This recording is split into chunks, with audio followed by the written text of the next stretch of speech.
May tao sa kabilang line, mga kaibigan. We have a caller. Ang caller po natin ay walang iba kundi si Jennifer.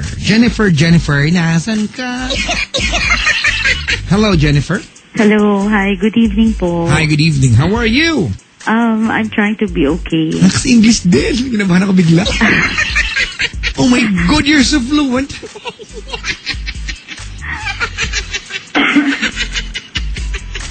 You're so fluent. Thank you. Jennifer. Opo. Alright. 37 years old from Caloocan. Anong ginagawa sa buhay? I'm a call center agent. Kaya pala ganyan ka magsalita. Dati akong call center agent. Oo. Ortigas ka ba? Makati. Makati. Opo. Kasi sa Ortigas may discos dyan pag tanghaling tapat. Para sa mga... Hindi ko alam kung meron pa yan. Wala na siguro. Anyway, gano'n ka nakatagal na agent? 8 years. 8 years na. So, kumbaga na-adapt mo na ganyan pagkasalita. Opo. Paano ka pumara ng jeep? Wala lang. Paano? Akong driver. Para po. Walang paghingal sa dulo? Wala po. Yung mga di, manang para po. Pinapakalma lang kita kasi parang ang lalim ng hininga mo, ha? Oh, Kinakabahan ka ba? Hindi naman. Ay, huwag kang kabahan. Hindi kita aanuhin. Promise, ha? Opo. Gusto ba anuhin kita? Ayaw po. Ayaw, good. Para dali, kwentuhan mo ko ano ang paglilingod ko kay Mila. Sige, medyo... Ay, Mila tuloy. Mila pala yung asawa ni Lolo. Jennifer pala. Jennifer. Opo, medyo sensitive kasi yung story. Alright. It's about my eldest daughter. Help me understand. Okay. I am a widow. Opo. I've been a widow for 4 years. So 8 months after my first husband passed away, I decided to live with somebody. 8 months after? Apo. So, hindi pa nag-iisang taon ang iyong asawa nakalibing. Opo. Pakipaglibing ka na. Opo. Okay. Okay. So, the story between me and my dead husband is another story. I can say na hindi po kasi maganda yung naging samahan namin. He was an alcoholic, just to give you a background. Okay. Because you might be thinking na bakit ganun. So, I don't want people to be so judgmental about me. Well, yun na, Jennifer, kasi yung pag-aasawa mo in less than a year, hindi ito usapin ng pagiging malungkot. But who am I to judge you? Kaya lang, this is an usapin of delikadesa. Opo. Alright? Kahit gaano pa kasama naman tayo mong asawa, well, we expect, di ba, someone to magpalipas ng 1 year to be with someone else. Kaya, kasi, defensive ka agad eh. Para lang malino na rin ako, inaasahan natin kasi pag namatay ka ng asawa, at least kahit paano, 1 year. Opo. Okay, sige, go ahead. Okay. So, he was an alcoholic, so eventually, he died. And then, nagkaroon po ng pagkakataon na magkita kami nitong childhood neighbor ko, who is a year older than I am. So, he's a policeman. Being a policeman, that's parang turn off ako doon kasi not for anything else, pero I don't have a good impression about policemen. Bakit? Hindi ko po alam. Alam mo, nakakalungkot yung bagay na yan. Kasi ang daming pulis na mabait. Opo, maybe I'm Nadadama wrong. yung iba sa mga walang iya.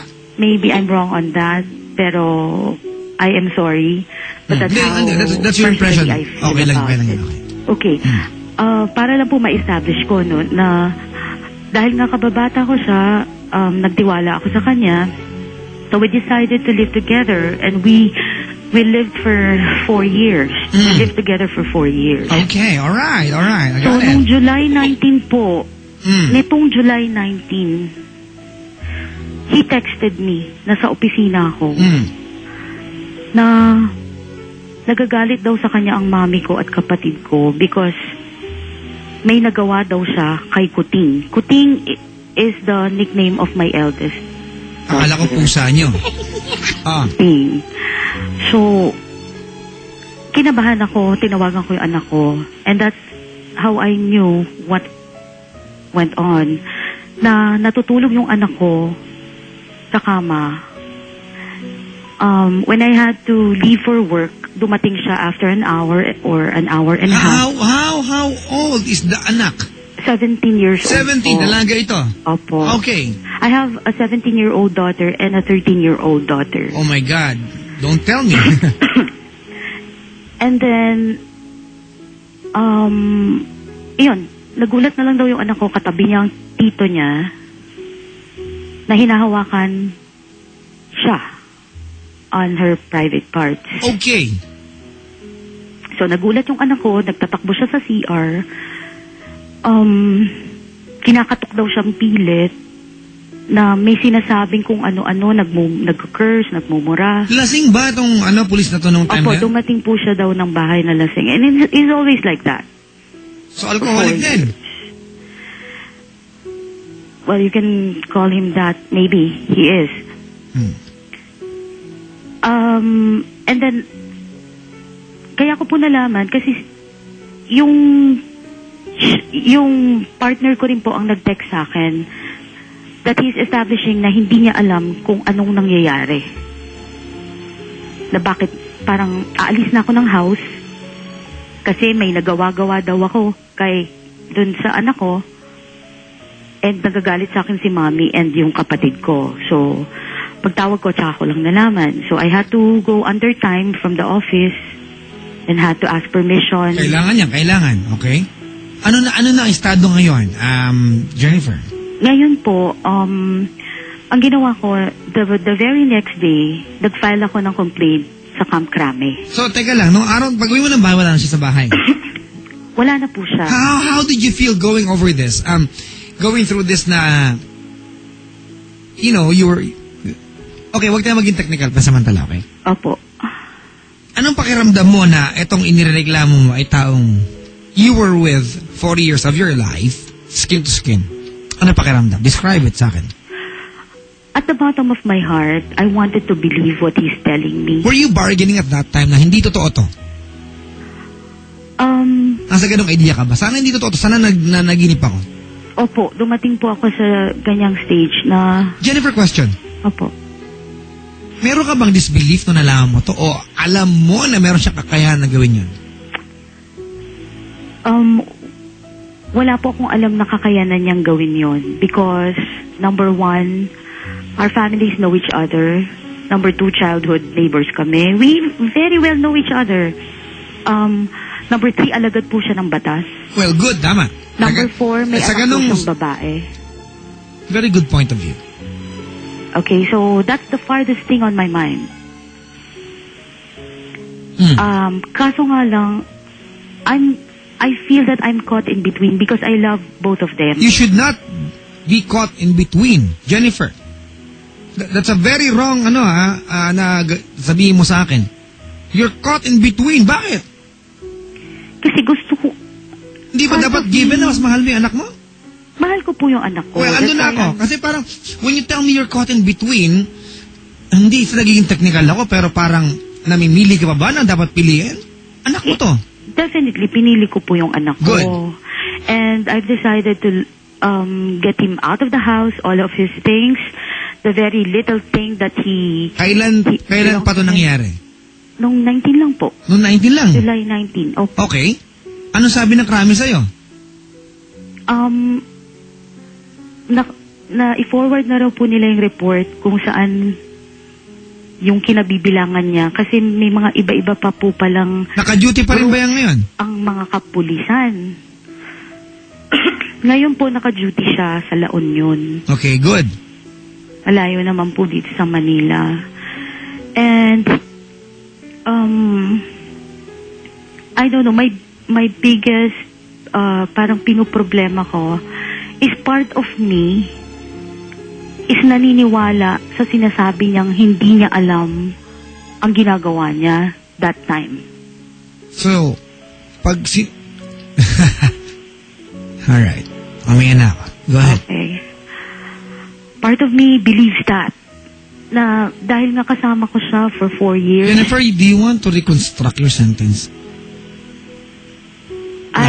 gusto mong sabihin sa akin na gusto mong paniwalaan. Pero para sabihin mo sa akin na naniniwala ka na. Parang gusto magwala dito ngayon. Not necessarily na wholeheartedly na naniniwala ako. Because unang-una, nasira na yung tiwala ko. Are you giving him a chance? None of his words... Jennifer? I'm not giving him any chance. What's your question tonight? Where do I go? What do I do? Be a mom. Be a mom. Tumatawag po siya sa akin na nagmamakaawa, nakikiusap. Sagutin mo yung telepono, sabi mo, tarantado ka na, sabi niya, Papa Jack, manyak ka mo. Jennifer, ganito, ano? Nandidiri ako na marinig from you, being a mom, ha? Na Papa Jack, gusto kong paniwalaan o maniniwala ko na baka hindi niya alam yung ginagawa niya ng time na yon. Are you telling me na sa buong buhay niya, pag uuwi siya nakainom at nandun yung anak mo, there might be a possibility na baka walang niya ulit yung anak mo? I know that. So para maniwala ka pa, for you to have at least a compassion sa lalaking muntik na, di ba namang molestya sa anak mo, nakakabuisit marinig, Jennifer. You should be angry with this person. This is your daughter we're talking about. Alam mo ang problema dito, Jennifer? You met the guy in your lowest point. Diba? At naramdaman you feel like you need the guy. Yun na common pressure. Kailangan mo siya kasi you met the guy at your lowest point. Wala kang asawa. Diba? At last, you can choose a guy, diba, na you freewheeling kang pumili kahit sino, diba? Opo. And I can safely say to you tonight, you've chosen the wrong guy. Opo. You're not single, di ba? You are a mom. Nanay ka. And every decision na gagawin mo transpires sa mga anak mo. Opo. Di ba? Opo. Jennifer, yung kwento ng buhay mo, I was not there. I haven't been through it. Alright? Opo. Pero nakakainis isipin na, why are you lost right now? Wala bang malaking part ng pagkatao mo na sinasabi sa'yo na, Jennifer, you made the right decision. You should be glad na wala na yung manyak na yan sa buhay mo. Tell me tonight, Jennifer, who do you want to lose? Him or your daughter? Definitely not my daughter. Well, do not tell me you're caught in between. That's not fair sa iyong anak. Because when you tell me you're caught in between, pantay ba sila ng karapatan sa buhay mo at sa puso mo? Hindi. Good! Nandidiri ako marinig, you're caught in between. At parang gusto maniwala na hindi niya alam ginagawa niya. Katarantaduhan, lasing ka lang. Hindi ka nakainom ng anesthesia. Hindi alam ginagawa. Dali mo sa Napolcom yan na makulong. Tado yan.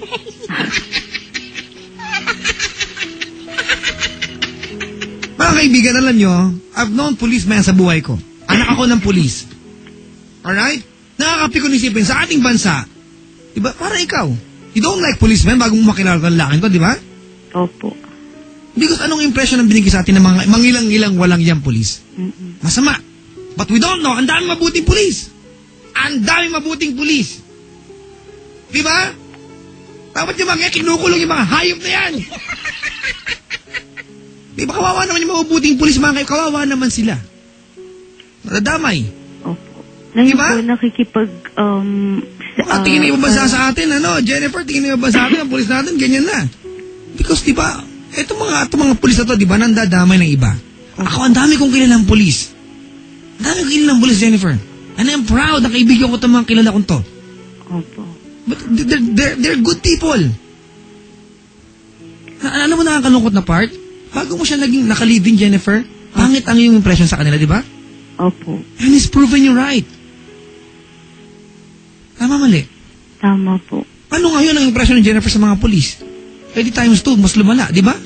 Every time po kasi nakakita na ako ng pulis ngayon na naka-uniform, galit po yung nararamdaman ko. Kahit sino pa po yung nakasuot ng uniforme. Alam mo, Jennifer, sa totoo lang, ang tayo mabuting pulis. May nag-text na pulis ngayon dito si Ogie. May kaibigan ng pulis, mga kaibigan. Ito, kaibigan ng pulis, kahit nag-drive sa kalsada to, kahit siningita mo, minura nga to, miss.